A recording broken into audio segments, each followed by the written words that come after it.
Hello everyone, आज हम लोग करने वाले हैं साइंस का प्रैक्टिस सेट नंबर 4। यदि अभी तक आपने चैनल को सब्सक्राइब ना किया, उस चैनल को सब्सक्राइब कर लें। साथ ही साथ आप टेलीग्राम लिंक को भी ज्वाइन कर लीजिए, जो कि आपको नीचे कमेंट बॉक्स में मिल जाएगी। चलिए देखते हैं आज के क्वेश्चन। तो हमारा पहला क्वेश्चन लिखा हुआ है, इनमें से कौन सा अंग उत्सर्जन तंत्र से संबंधित नहीं है? कोरोनरी धमनी, गुर्दे की धमनी, हेपेटिक शिरा या पल्मोनरी शिरा? उत्सर्जन तंत्र से जो संबंधित नहीं है, तो जो उत्सर्जन तंत्र से संबंधित नहीं है वो हमारी हो जाएगी कौन सी? कोरोनरी धमनी। ठीक है, तो आपको धमनियों के बारे में थोड़ा कुछ जानकारी होगी, जैसे कि जो नलिकाएं होती हैं जो हमारे हृदय से निकलती हैं, क्या करती हैं? हमारे ब्लड को शरीर के विभिन्न भागों में पहुंचाती हैं। ठीक है, और उन्हें हम क्या बोलते हैं? धमनी बोलते हैं। इनमें कैसा ब्लड होता है? इनमें जो रक्त बहता है, ब्लड बहता है, वो कैसा होता है? वो शुद्ध होता है। और जो पल्मोनरी धमनी होती है, क्या करती है? हृदय से फेफड़ों को अशुद्ध रुधिर प्रवाहित करती है। ये वाली जो होती है क्या करती है? अशुद्ध रुधिर प्रवाहित करती है। चलिए देखते हैं नेक्स्ट क्वेश्चन। हमारे पेशियों में किस अम्ल के कारण पीड़ा होती है? लैक्टिक अम्ल, सल्फ्यूरिक अम्ल, हाइड्रोक्लोरिक अम्ल, एसिटिक अम्ल? किसके कारण पीड़ा होती है? तो वो होता है हमारा लैक्टिक अम्ल। यहाँ से हमारा ऑप्शन नंबर ए करेक्ट हो जाएगा। ठीक है, जब हमारे शरीर में लैक्टिक अम्ल जमा हो जाता है तो क्या होता है? हमें थकान का ज़्यादा अनुभव होता है और पीड़ा सी होने लगती है। तो ऑप्शन नंबर आपका ए यहाँ से करेक्ट हो जाएगा। चलते देखते हैं अगला क्वेश्चन। इंसुलिन द्वारा किस बीमारी का उपचार किया जाता है? कैंसर, तपेदिक, एनीमिया या मधुमेह? तो जो इंसुलिन होता है ये हमारा मधुमेह से संबंधित होता है, तो इंसुलिन द्वारा मधुमेह बीमारी का उपचार किया जाता है। तो ऑप्शन नंबर आपका यहाँ से करेक्ट हो जाएगा डी। ठीक है, चलिए देखते हैं अगला क्वेश्चन। भ्रूण को एक विशेष ऊतक की सहायता से माँ के रक्त से पोषण प्राप्त होता है। गर्भाशय से, गर्भनाल से या गर्भाशय ग्रीवा से, फैलोपियन ट्यूब से? किससे प्राप्त होता है? तो ये प्राप्त होता है गर्भनाल से। तो आपका यहाँ से ऑप्शन नंबर बी करेक्ट हो जाएगा।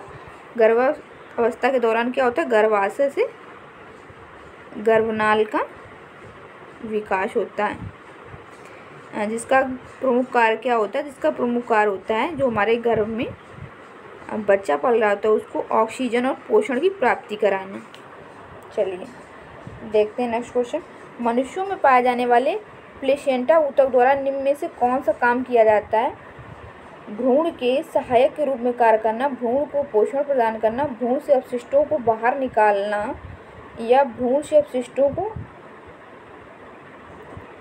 पोषण करना और भ्रूण से अपशिष्टों को बाहर निकालना? कौन सा इसमें करेक्ट हो जाएगा? मनुष्यों में पाए जाने वाले प्लेसेंटा ऊतक द्वारा कौन सा कार्य किया जाता है? जो प्लेसेंटा होता है ये हमारा महिलाओं के गर्भाशय में स्थित होता है। ठीक है, जिससे क्या होता है? भ्रूण की पोषक थैली के नाम से जाना जाता है। तो आपका यहाँ से ऑप्शन नंबर करेक्ट होगा सी। ठीक है, चलिए देख लेते हैं अगला क्वेश्चन। अगला क्वेश्चन हमारा, निम्नलिखित में से कौन सा कैल्शियम का समृद्ध स्रोत नहीं है? पनीर, कोलाड ग्रीन्स, अंजीर, गाजर?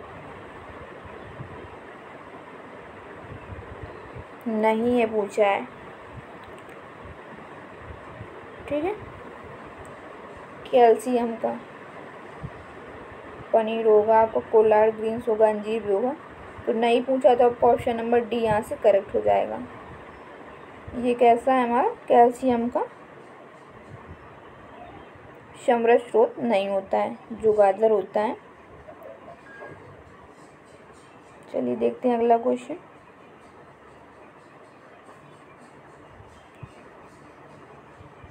गाजर में हमारी कैल्शियम की मात्रा बहुत कम पाई जाती है। यदि कोई कैंसर से पीड़ित है तो उसे किसे दिखाना चाहिए?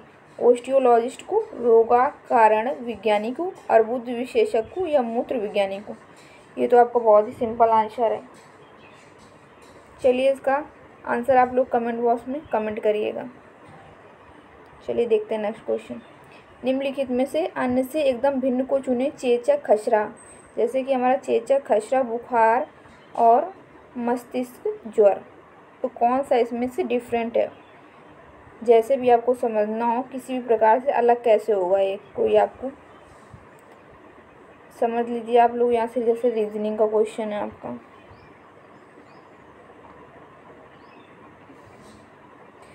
तो ये आपका यहाँ से ऑप्शन नंबर करेक्ट हो जाएगा डी। अब कैसे करेक्ट होगा? जो हमारा चेचक होता है, खसरा होता है, बुखार होता है, ये कैसे होते हैं? वायरस जनित रोग होते हैं। जबकि हमारा जो मस्तिष्क ज्वर होता है ये वायरस जनित नहीं होता है, इसलिए क्या हो जाएगा? सबसे अलग हो जाएगा। तो ऑप्शन नंबर आपका डी यहाँ से करेक्ट हो जाएगा। चलिए बात करेंगे अगले क्वेश्चन की। निम्नलिखित में से कौन मोनेरा समूह से संबंधित नहीं है? Bacteria, diatom, cyanobacteria, mycoplasma.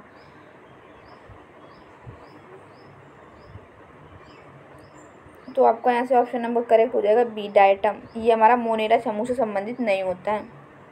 बढ़ते हैं अगले क्वेश्चन की तरफ। टेरिडोफाइट होते हैं नॉन पेनेट्रेशन के बीज, बीज रहित संवहनी पौधे, बीज संवहनी पौधे, संततियों के बीज। तो ये क्या होते हैं आपको बताना है। तो ये होते हैं हमारे बीज रहित संवहनी पौधे। टेरिडोफाइट क्या होते हैं? बीज रहित संवहनी पौधे होते हैं। ठीक, देख लीजिए अगला क्वेश्चन। निम्नलिखित में कौन सी प्रक्रिया कार्बन डाइऑक्साइड वातावरण से हटाती है? प्रकाश संश्लेषण, बायोडिग्रेडेशन, विद्युत अपघटन, गैल्वेनीकरण। ये भी आपका बहुत ही सिंपल क्वेश्चन है। कार्बन डाइऑक्साइड को वातावरण से कौन हटाता है? कौन सी प्रक्रिया में ये हटती है, हटाई जाती है? तो ये होता है हमारा प्रकाश संश्लेषण। ऑप्शन नंबर यहाँ से हमारा ए करेक्ट हो जाएगा। फसल के पौधों के वे समूह जो वनस्पति पद्धति से उपजते हैं कौन कौन से होते हैं? आलू, पपीता और केला, गन्ना, आलू और केला, मूंगफली, सहजन और काजू, प्याज, धनिया और नींबू। बताइए कौन सा समूह होगा जो वनस्पति पद्धति से उपजते हैं?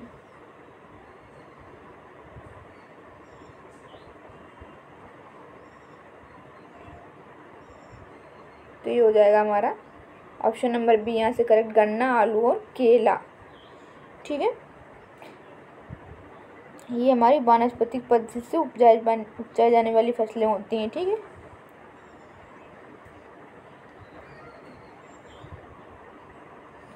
देखते हैं अगला क्वेश्चन। केंचुओं के जरिए मृदा की उर्वरता बढ़ाने की प्रक्रिया को क्या कहते हैं? जैविक खेती, वर्मी कंपोस्टिंग, यूट्रोफिकेशन, कीट कास्टिंग। तो इसको बोलते हैं हम वर्मी कंपोस्टिंग।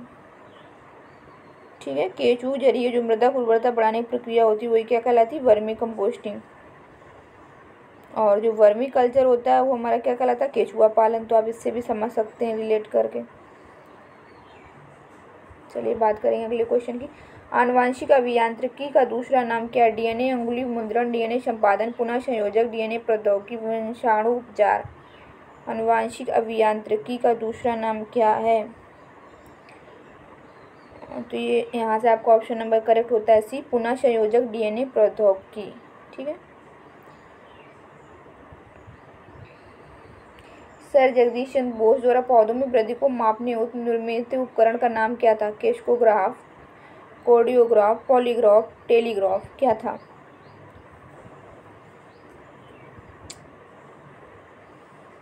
तो पौधों की वृद्धि को मापने वाला जो उपकरण का नाम था वो था हमारा केस्कोग्राफ। तो आपका यहाँ से करेक्ट होता है ऑप्शन नंबर ए। चलिए बढ़ते हैं आगे।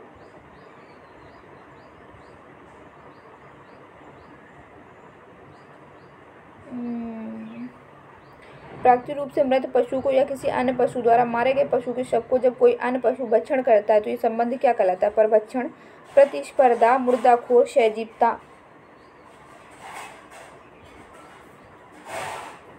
तो ये कहलाता है हमारा मुर्दाखोर। ऑप्शन नंबर सी यहाँ से करेक्ट हो जाएगा। इसमें कुछ ज़्यादा बताने की जरूरत नहीं। पसीने वाली ग्रंथियाँ मानव शरीर के किस अंग में मौजूद होती हैं? गुर्दा, यकृत, अग्नाशय, त्वचा।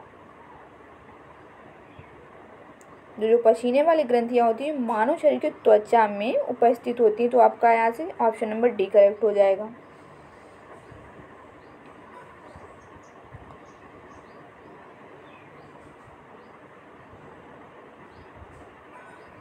जो हमारा पसीना होता है उसमें 99% मीन्स 99% क्या होता है? पानी होता है और थोड़ी मात्रा में नमक, प्रोटीन और यूरिया होते हैं। चलिए देखते हैं अगला क्वेश्चन। पित्ताशय में पथरियों, ट्यूमर आदि असमान कमियों को पता लगाने में सोनोग्राफी बहुत उपयोगी है। इस तकनीक में का उपयोग किया जाता है? किसका उपयोग किया जाता है? प्रकाश तरंग का, ध्वनि तरंग का, अनुप्रस्थ तरंग का, अनुदैर्ध्य तरंग का। तो इसमें उपयोग किया जाता है पित्ताशय में पथरी और ट्यूमर की सामान्य कमियों को पता लगाने में हम किसका उपयोग करते हैं, सोनोग्राफी। आपको बताया हुआ है ऊपर।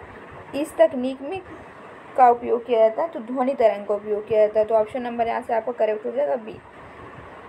तो फ्रेंड्स आज की क्लास में इतने क्वेश्चन। आपको क्लास पसंद आई हो तो आप कमेंट बॉक्स में ज़रूर बताइएगा।